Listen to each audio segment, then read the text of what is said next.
고등학교 때 110이었고 지금은 156, 상위 1%로 멘사 회원입니다. SBS 스타킹 때문에 멘사 시험을 보게 됐습니다. 국가에서 특별 관리를 하기 때문에 재난 상황이나 응급 상황 시에 비상소집을 하고 관리를 합니다. 안녕하세요. 가능성의 증거 정선생입니다. 오늘은 구독자 2만 명 기념으로 제 IQ를 공개하겠습니다. 제 IQ는 고등학교 때 110이었고 지금은 156, 상위 1%로 멘사 회원입니다. 어떻게 IQ를 올렸냐고요? 양치를 잘 바로 IQ에 대한 오해가 있기 때문입니다. IQ라는 것이 생각보다 복잡하고 알아야 될 것들이 많습니다. 그래서 오늘은 IQ에 대한 전반적인 얘기와 인터넷으로 IQ를 테스트할 수 있는 방법들, 그리고 멘사 회원이 되면 받는 혜택들에 대해서 얘기해 보겠습니다. 자, 먼저 이 세상에 정확한 IQ 테스트는 없습니다. IQ라는 것이 인간의 지능을 수치하는 것인데 어떻게 사람의 지능을 숫자로 표현할 수 있을까? 이런 의문이 들겠죠? 그만큼 정확한 IQ 테스트는 존재하기가 힘듭니다. 그럼에도 불구하고 IQ를 측정하려던 시도가 100년도 전부터 있었어요. 그래서 지금은 어느 정도 신빙성이 있는 IQ 테스트들이 있는데 그 중에서 가장 많이 알려진 게 이제 멘사 테스트죠. 이 멘사 테스트는 FRT라고 피규어 리즈닝 테스트, 시험이 도형밖에 안 나옵니다. 인터넷에 보면 가장 많이 돌아다니는 테스트 중에 하나죠. 그리고 다음으로는 웩슬러 지능 검사가 있는데 이거 우리나라에서는 많이 알려져 있지 않지만 세계적으로는 가장 많이 쓰이는 IQ 테스트이고 멘사와 달리 언어 이해 항목도 있어서 어휘나 상식, 그리고 작업 기억, 행렬이나 퍼즐이 있는 추론 능력 이런 것들로 이루어져 있다고 합니다. 대신에 이거는 비용이 한 20만원? 비싼 곳은 30만원까지도 하는 걸로 알고 있습니다. 이 외에도 여러 가지 테스트가 있는데 멘사와 웩슬러 이 두 가지만 하더라도 측정하는 방식이 다르기 때문에 IQ 또한 다르게 나오겠죠. 그리고 고등학교에서 보는 IQ 테스트는 또 다르죠. 제가 그때 느꼈던 점은 이거는 공부를 하면 더 많이 풀 수 있을 것 같은데 그럼 IQ라는 것이 공부를 하면 오른다는 것인가? 이런 생각이 들었습니다. 왜냐면 영어 단어도 물어보고 수학 계산, 국어 문제 이런 것들이 있어가지고 저는 고등학교 때 IQ 테스트를 보고 나서도 이게 뭔 IQ 테스트야 라고 생각을 했고 결과가 나와도 그냥 받아들이지 않았습니다. 정신승리한 거죠.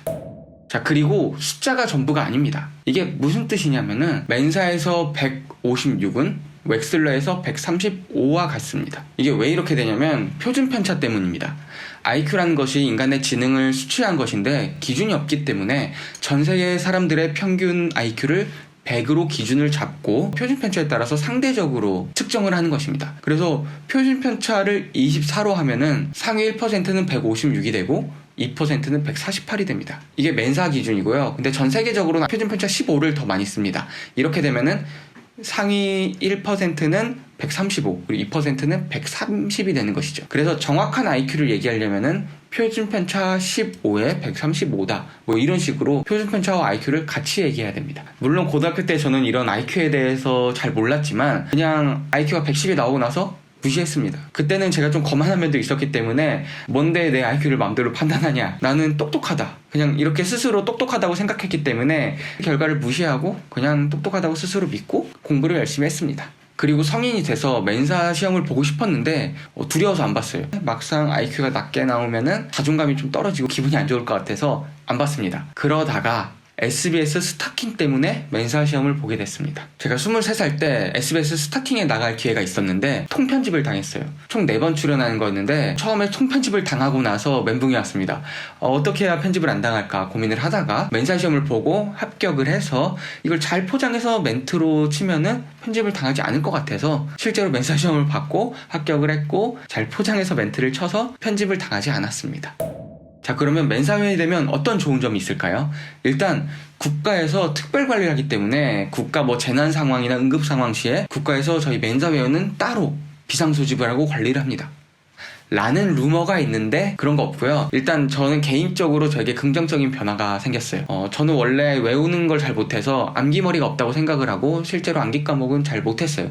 대학교 교양시험도 거의 다 C를 잃었고요. 근데 이제 멘사 시험을 합격하고 나서는 머리 탓을 안 하고 노력 탓을 하게 됩니다. 그 전에는 난 암기 못해 이랬다면 지금은 난 머리 충분히 좋아, 할 수 있어 하고 더 노력을 하게 되는 거죠. 그래서 실제로 멘사에 합격한 이후에는 교양 과목에서 A를 받아보기도 하고 평점도 처음으로 4를 넘어보기도 했습니다. 그리고 멘사 회원이라는 것이 하나의 스펙이 됐어요. 저는 삼성전자 지원할 때도 멘사 회원을 썼고 서울대 치전을 지원할 때도 멘사 회원임을 밝혔습니다. 단순히 나 멘사 회원이다, 나 머리 좋다 이렇게 밝힌 게 아니고 이 멘사 회원님을 도전 정신과 엮어서 잘 포장해가지고 하나의 스토리로 자소서에도 잘 녹여낸 거죠. 또 멘사 회원이 되면은 동아리, 동호회 같은 게 있어요. 이걸 시그라고 부르는데 보드게임 좋아하시는 분은 보드게임 시그도 있고요. 뭐 등산 많았는데 생각이 안 나네요. 저 같은 경우는 사랑 나누기라고 봉사활동 시그를 잠깐 활동했었습니다. 그 외에도 다양한 활동들이나 행사들이 있어가지고 멘사 활동을 열심히 하시는 분들도 있고 멘사에서 만나서 결혼하신 분들도 꽤 있어요. 자, 그러면 집에서 간단하게 IQ를 측정해 볼 수 있는 간이 시험들을 알려드리겠습니다. 인터넷에 보시면은 정말 많은 IQ 테스트들이 있잖아요. 대부분은 신빙성이 없는데 실제 멘사 시험과 가장 가까운 테스트들을 알려드리겠습니다. 가장 많이 알려졌던 게 이 iqtest.dk 사이트죠. 멘사 시험이 실제로 이렇게 도형이 9개 있고 하나가 뚫려 있습니다. 이 나머지 9번째 도형을 찾는 것이고요. 규칙은 이 가로로 규칙일 수도 있고 세로로 규칙일 수도 있습니다. 그리고 멘사 나무 위키 치면은 이 아래 탭에 샘플 테스트가 나와 있습니다. 노르웨이 멘사 샘플 테스트를 시험 삼아서 한번 쳐봤는데 143, 99.8이 나왔네요. 이거는 최고치가 145라고 알려져 있는 걸 보니까 조금 다른 표준 편차를 쓰는 것 같습니다. 그리고 이것도 어느 정도 좀 규칙이 있기 때문에 계속해서 풀다 보면은 실력이 좀 올라갈 수도 있고, 이렇게 인터넷으로 많이 알려진 시험 같은 경우는 해설도 다 돌아다닙니다. 그래서 공부를 해서 실력을 쌓을 수도 있습니다. 하지만 사람마다 그 한계선이 분명히 존재한다고 해요. 어떤 사람에게는 끝번호까지 너무 쉽고 어떤 사람은 20번부터 너무 어렵다고 합니다. 그래서 만약에 이렇게 인터넷으로 간단하게 IQ를 테스트해봤는데 좀 높게 나온다 싶으면은 실제로 멘사 시험에 응시를 해보는 것도 좋을 것 같습니다. 멘사 같은 경우는 IQ 148 이상, 그러니까 상위 2%부터 멘사 회원이 될 수 있는 거고요. 멘사 테스트를 보고 성적을 통지받으면은 148 이하인 경우에는 자기 IQ가 몇인지 정확히 알 수 있습니다. 135라든가 138이라든가. 하지만 148 이상부터는 148 아니면 156 두 가지로밖에 안 나옵니다. 한마디로 만약 자기가 멘사 회원인데 IQ가 150이다. 이렇게 얘기하면 이건 완전 거짓말인 거죠. 만약 150이면은 멘사에서는 148이라고밖에 알려주지 않습니다. 저도 156이 나왔지만 제가 실제로 160일 수도 있고 200일 수도 있어요. 하지만 156이라고만 나옵니다. 그리고 멘사 시험은 객관식이기 때문에 찍을 수도 있습니다. 저는 찍어서 156이 나온 걸 수도 있어요.